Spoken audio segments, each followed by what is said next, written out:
سمانا بجد وحسنت كواكبها ويلي وفق شملت محاضر الكاتب ويلي كل صلاة تترك محاربها.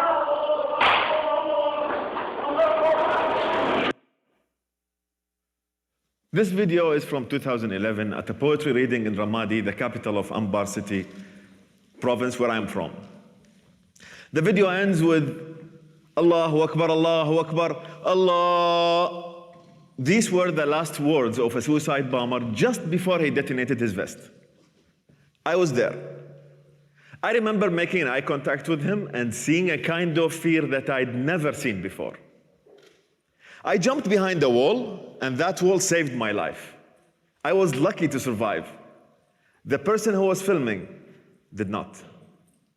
My name is Ahmed Albasheer, and this is my story and the story of modern Iraq.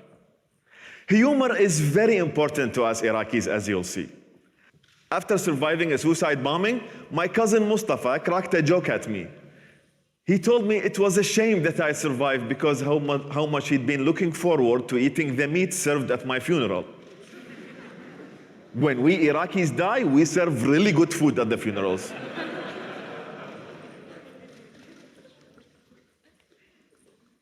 Let's go back to 2002. I was finishing high school and obsessed with dressing like Kevin from the Backstreet Boys. It was about to be dark time for Iraq and for my fashion sense. I later enrolled in Baghdad University to become an accountant.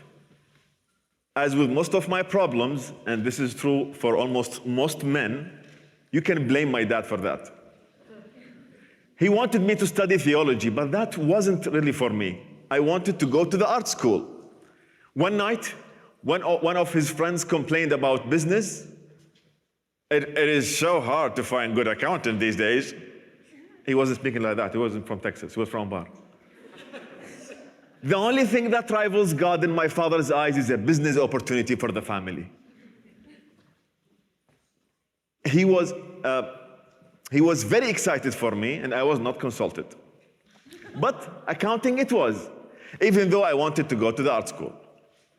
Less than a year into college, my heart was invaded by 6 girls at the same time. Every girl who says hi, I fall in love with her and I propose. I know 6 a lot, we only do 4, but 6. I wanted to break that law. So my heart was invaded by 6 girls at the same time, and Iraq was invaded by the United States of America. Rumor had it been that we were going to be a new US state, but there were already so many stars on the flag. How would it fit a new one? Months later, I'll never forget being in a taxi driven by an old man. And I was telling him how much I was excited about the American occupation. He just looked at me inside his Toyota Crown 79 and said, son, he's not from Texas, son, from now on, 8 p.m. will always be much better than 9 p.m. What did that even mean? Over time, things seem to be getting worse. In April 2005, I was kidnapped by one of the militias who had infiltrated the police. At random, militias would kidnap a bunch of people and hold them for a ransom. They kept me for so long because my dad was too cheap. Kill him then, I won't pay a penny. I can produce others like him. You know, I have 8 others, I don't care. They were upset with him and took it out on me. I told them my daddy issues are not my fault. I would give you the money. Maybe my dad would have paid my ransom if I became an accountant. Kids, listen to your parents. I was lucky I only got beaten and not truly tortured, and on the bright side, I lost almost 40 pounds. Strict diet. I gained it back again, actually. As I told you, humor is very important to us Iraqis. I try to make my jailers laugh so they can see me as a human or even as their friend, so they don't take electric drill to my skin. After 38 days, I was released. And get this, the same guy who kidnapped me came to my shop later to say hi. So yes, I was punched for 38 days and told so many jokes that my captors came by later to say they miss me. So the words from the taxi driver before came back to me in the middle of the sectarian war in 2006. 8 p.m. will always be much better than 9 p.m. Was the feeling of hopelessness when you realize that the golden days of your country are behind you. And every single day is going to be worse than the one before. And there's nothing you can do about it. The invading coalition policies were a disaster to Iraq. It allocated government positions based on identity and not merit. It disbanded the entire Iraqi army, sending hundreds of thousands of armed men into poverty with no way of providing for their families. People with no government experience or people who hadn't been in Iraq for decades were put in charge. I could talk to you about a lot of tragedies from this time. A mortar falling on my house with my brother inside and us having to wipe off his remains from the walls in order to have something to bury. My father was truly tortured by Al-Qaeda and he died a year later of a kidney failure.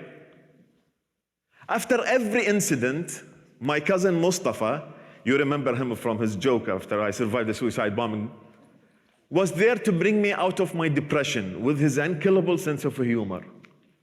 Humor is very important to us Iraqis. I told Mustafa, it seems that the only bad things in my life happens in April. So he told me this, next April, don't worry, it's going to be fine. He died in May just to prove that point to me, when he accidentally stepped on an IED. And yes, we ate meat at his funeral. You probably want to know what I was up to while I was getting my heart broken like this. I became a TV reporter during this bloody civil war. There was less demand for an accountant, you know. I decided to leave Iraq to go to Jordan. I couldn't keep doing that. It was for my own mental health. I knew Al-Qaeda wanted me dead for my journalism. The first episode of Albasheer Show came out in August 2014. The same month, Mustafa's father, my uncle, was killed by ISIS. We risked discussing sectarianism, a taboo when Iraqi forces were mobilizing against ISIS, which was almost a sectarian war again. But our risk paid off. We had 1 million views that week for our first episode ever. We were the only ones independent of any political parties. Every topic was fair game. We made fun of the government, we made fun of ISIS, we made fun of politicians, of militias, we made fun of your mom, your dad, your brother, your sister, only when they deserved it, of course. من أرض الأحرار أهلا بكم في البشير. أهلا بكم في البشير شو. أهلا بكم في أهلا بكم في أهلا بكم في أهلا بكم في البشير. أهلا بكم في البشير. أهلا وسهلا بكم في البشير. أهلا بكم في البشير. ساحة التحرير أهلا بكم. أهلا وسهلا بكم. واحد قادة ثورة.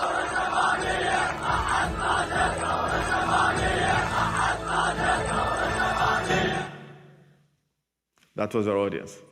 We were among the voices that causing millions strong protests throughout all of Iraq's major cities in 2019 and 2020. Every Friday, our show was broadcast on a big screen in Tahrir Square during sit-ins calling for an end to the corrupt system. The government tried to scramble the signal, but I guess their heads were too scrambled. I wish I could say that's the end of the speech, a happy ending, when Iraqi new generation is taking over and Iraq is living happily ever after, and the new generation is ruling with the era of harmony and security. No, sorry. I'm not Iraq's Prince Charming. Albasheer Show didn't cause Iraq's happily ever after. Iraq is not a democracy today. And here's why.